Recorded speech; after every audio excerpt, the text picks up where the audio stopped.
Malan गांव में पूनम नाम की विधवा अपनी बेटी पूजा के साथ रहती थी। वहीं पास पर उसका देवर ललिया रहता था। ललिया बहुत बेईमान और लालची था। पूनम के पति के गुजर जाने के बाद ललिया उसकी जमीन पर अपनी नज़र गड़ाए हुए था। एक दिन सुबह सुबह ललिया पूनम के घर पहुंचता है। देखो भाभी, भैया को मरे हुए 16 साल हो गए हैं। मैंने आज तक जमीन पर दावा नहीं किया, लेकिन अब मेरी ज़रूरतें बढ़ गई हैं, इसलिए अब मेरी ज़मीन मुझे चाहिए। बता रहा हूँ। कौन सी जमीन की बात कर रहे हो? अरे वही ज़मीन जिसे मुझे बेचकर भैया ने अपना इलाज करवाया था। क्या बोल रहे हो? उनका इलाज तो मैंने गहने बेचकर करवाया था। देखो भाभी, भैया के गुजर जाने के बाद मैंने यह सोचकर ज़मीन पर कब्जा नहीं किया था कि पूजा अभी छोटी है, लेकिन भलाई का तो ज़माना ही नहीं रहा। भगवान से डर लिया, इतनी बेईमानी भी ठीक नहीं। देख लो, एक तो वक्त पे मदद की और अब मुझे बेईमान कह रही हो। ऐसा मत करो चाचा, उस जमीन के अलावा हमारे पास और कुछ नहीं है। चलो माँ, हम सरपंच जी के पास चलते हैं, अब तो वही हमें इंसाफ दिलाएंगे। हाँ बेटी, अब तो सरपंच जी का ही सहारा है। दोनों माँ बेटी सरपंच भुवन सिंह के पास जाते हैं। ललिया ने पहले ही सरपंच को लालच देकर अपनी ओर कर लिया था। सरपंच जी, पूजा की पिताजी की बीमारी में मैंने अपने गहने बेचकर उनका इलाज करवाया था, लेकिन ललिया कह रहे हैं कि उनका इलाज उसे जमीन बेचकर कराया था। अब ललिया वह हमारी जमीन हमसे मांग रहा है। लेकिन ललिया ने तो बताया कि भाई साहब की बीमारी में तुम लोगों ने उससे जमीन बेचकर सारा पैसा लगाया था और अब उस जमीन को अपना बता रही हो। पूजा की पिताजी की बीमारी में इससे एक भी पैसा नहीं लिया है और न ही जमीन इसके नाम लिखी है। ये झूठ बोल रहा है। लेकिन इसके पास जो जमीन के कागज हैं उस पर तो भाई साहब के अंगूठे के निशान हैं। पंच तो सबूत देखता है। अगर तुम्हारे पास कोई कागज है तो दिखाओ, नहीं तो ललिया को उसकी जमीन वापस करो। सरपंच चाचा, हम दोनों माँ बेटी बहुत आशा लेकर आपके पास आए हैं, इस तरह से एक तरफा सुनवाई मत कीजिए। रहने दो पूजा, यहाँ हमारी कोई सुनवाई नहीं होगी। सुना था सरपंच के पास हमेशा न्याय मिलता है, पर यहाँ तो झूठ का साथ दिया जा रहा है। लेकिन याद रखना सरपंच जी, ऊपर वाले की लाठी में आवाज नहीं होती। जब पड़ेगी तो छुपने के लिए जमीन कम पड़ जाएगी। दोनों माँ बेटी वहाँ से चली जाती हैं। देखा ललिया, किस तरह माँ बेटी को समझाया। अब उस जमीन में से मुझे भी हिस्सा चाहिए। अरे सरपंच जी, बस आप इसी तरह से मेरा साथ देते जाइए। मुझे जो भी मिलेगा उसमें से आपको हिस्सा दूंगा। इधर दोनों माँ बेटी घर पहुंचकर रोने लगती हैं। पंडित प्रेम नारायण उधर से गुजरते समय दोनों के रोने की आवाज सुनकर वहां पहुंचते हैं। क्या बात है पूजा, तुम दोनों क्यों रो रहे हो? सब कुछ ठीक तो है ना? चाचा जी, वो ललिया चाचा हमारी जमीन हड़पना चाहते हैं। वो बोलते हैं कि पिताजी के इलाज के समय हमने उन्हें अपनी जमीन बेच दी थी। ऐसे कैसे कोई जमीन ले सकता है? कोई अंधेरी गर्दी है क्या? हाँ भैया, हम सरपंच जी के पास गए थे, लेकिन उन्होंने कहा कि ललिया के पास पूजा के पिताजी का अंगूठा लगाया हुआ कागज है, जिसमें लिखा है कि हम जमीन ललिया के नाम कर रहे हैं। अच्छा, तभी सोचूं भुवन सिंह और ललिया आजकल एक साथ क्यों दिखाई दे रहे हैं। जरूर दोनों के बीच कोई खिचड़ी पक रही है। खैर, ऊपर वाला सब देख रहा है।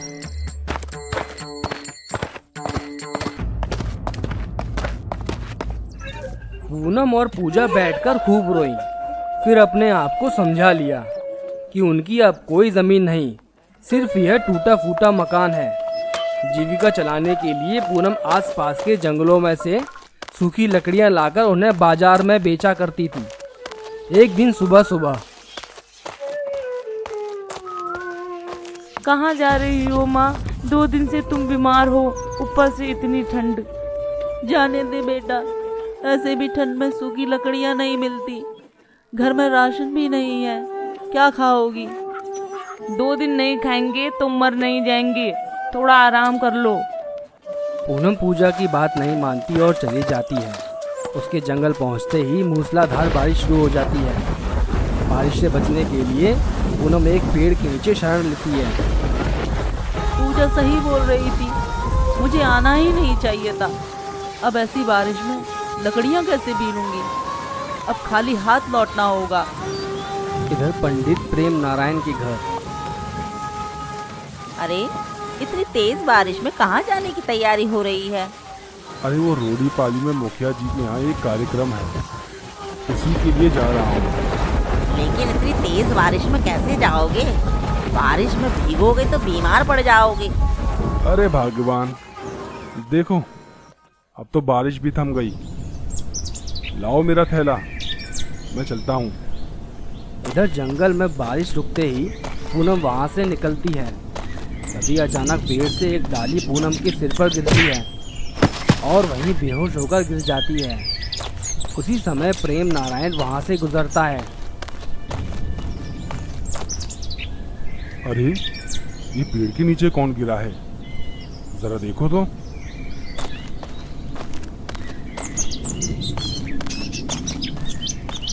अरे ये तो पूनम भाभी हैं। भाभी, भाभी उठो। ओह, लगता है बेहोश हो गई। प्रेम नारायण अपनी पीठ पर लादकर किसी तरह पूनम को लेकर डॉक्टर के पास ले जाता है। ये कब से बेहोश है? डॉक्टर साहब, शायद करीब 1.5 घंटे से। मैं किसी काम से जा रहा था तो देखा कि पेड़ के नीचे गिरी थी। देखिए, लगता है इनके सर पर कुछ भारी चीज गिरी है। गिरने के कारण इनके सर में चोट आई है, उसी कारण ये बेहोश हो गई हैं। इनकी स्थिति ठीक नहीं है, इनको ठीक होने में कुछ समय लगेगा। तब तक इनको हॉस्पिटल में ही भर्ती करना होगा। दूसरे दिन पूनम को होश आता है। डॉक्टर साहब, देखिए ना, माँ को होश आ गया। गुड। देखो, अभी ये पूरी तरह से ठीक नहीं हुई है। इनके खान पान पर विशेष ध्यान देने की जरूरत है। अभी इन्हें जो खाने का मन करे वो खिलाओ। पूजा, मैं यहाँ कैसे आई? मुझे याद है कि मेरे सर पर पेड़ की डाली गिरी थी और मैं वहीं बेहोश हो गई। माँ, तुम्हें पंडित चाचा यहाँ लेकर आए। माँ, तुम क्या खाओगी? कुछ चटपटा खाने को मन कर रहा है। तभी प्रेम नारायण वहाँ आते हैं। भाभी जी, होश आ गया आपको? अब कैसी तबीयत है आपकी? अभी तो ठीक लग रहा है। आपका बहुत बहुत धन्यवाद। आप न होते तो शायद मैं जिंदा न रहती। पूजा अकेले क्या करती? अरे भाभी, सब ऊपर वाले की महिमा है। हम सब तो एक कठपुतली हैं। बेटा पूजा, ये लो पैसे, बाहर से कुछ खाने को ले आओ। पूजा बाहर जाकर देखती है तो वहाँ सिर्फ फल ही मिल रहे थे।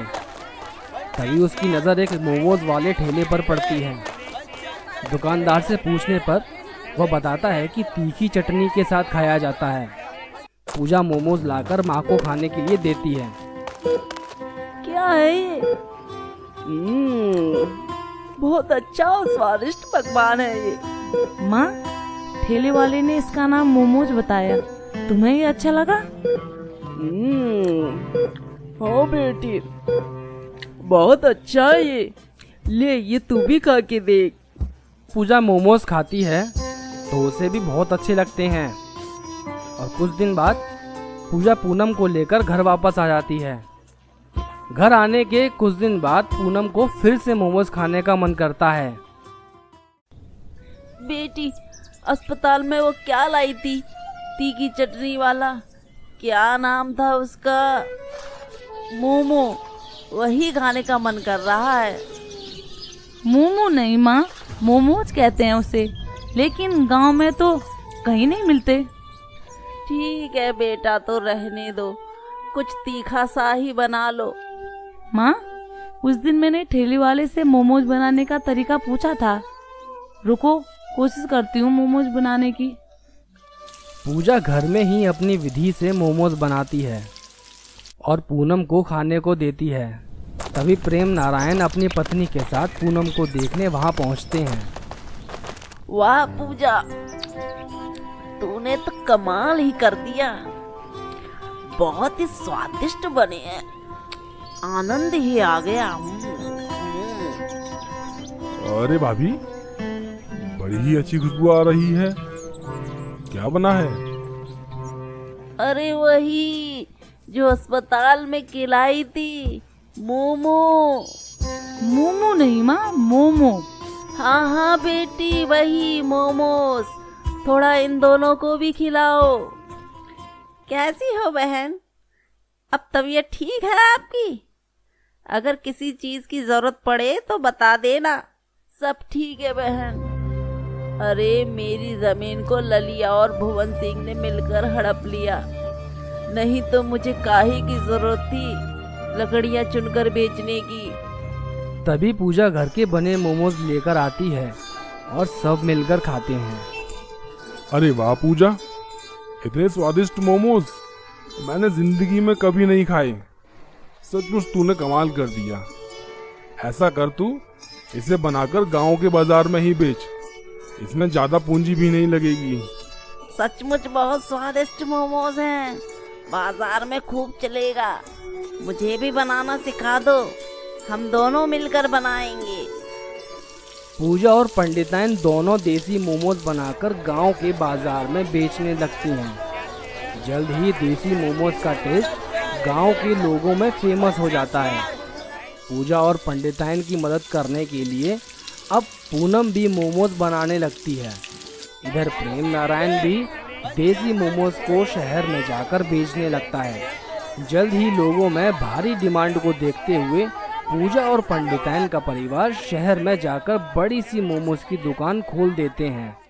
एक दिन शहर का प्रतिष्ठित वकील आशीष उनकी दुकान पर आता है। माँ जी, आपके लजीज मोमोज मैं कोर्ट में हमेशा खाता हूँ। मेरे क्लाइंट लेकर यहाँ से जाते हैं। आज इधर से गुजर रहा था तो सोचा क्यों ना यहीं बैठकर खाया जाए। बहुत अच्छा किया बेटा, टेबल पर बैठो, मैं अभी मोमोज लेकर आती हूँ। वैसे आप लोग शहर में नए लगते हो, ये मोमोज बनाने का आइडिया कहाँ से मिला और इतनी लजीज मोमोज की रेसिपी क्या है?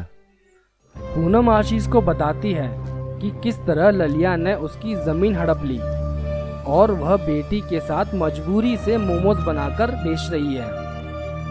इस तरह से जमीन कोई नहीं हड़प सकता, इसके लिए कानून है। मैं आपकी जमीन वापस दिलवाऊंगा। आशीष नाजायज तरीके से जमीन पर कब्जा करने के खिलाफ ललिया और भुवन सिंह पर कोर्ट में केस दाखिल कर देता है और कुछ दिनों बाद कोर्ट भुवन सिंह और ललिया पर 22,000 रुपए जुर्माना और 6 महीने के कारावास का फैसला सुनाती है।